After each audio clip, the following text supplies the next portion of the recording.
Chục bữa hết vào đi chưa? Cho vào đây. Cho vào đâu? Cái gì còn này bao nhiêu bữa cho đủ? Hết bữa rồi. Ủa tôi cắt rồi. Cái này chỗ nào? Đấy, chéo góc đi. Còn cái kẹ còn 5 phân này. Đây, có cái kẹ.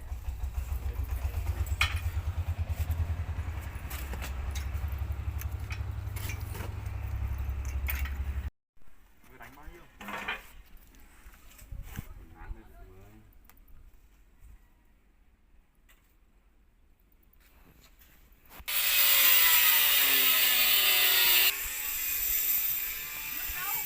Đây.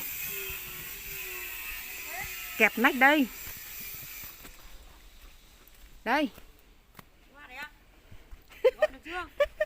Đang quay video để đăng lên YouTube để mai kia biết đường nhìn lại.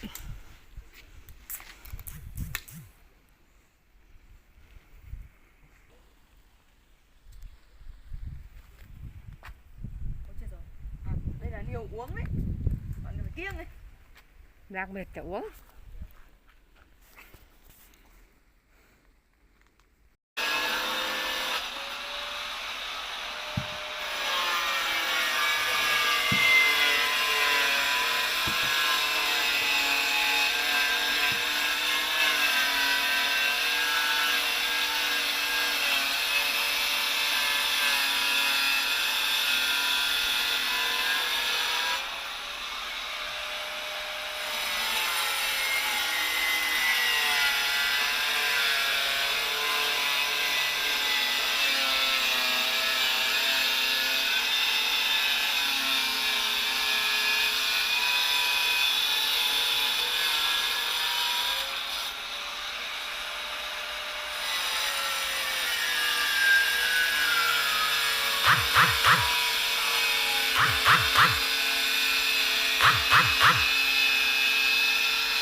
Trộn nhiều để mua thôi.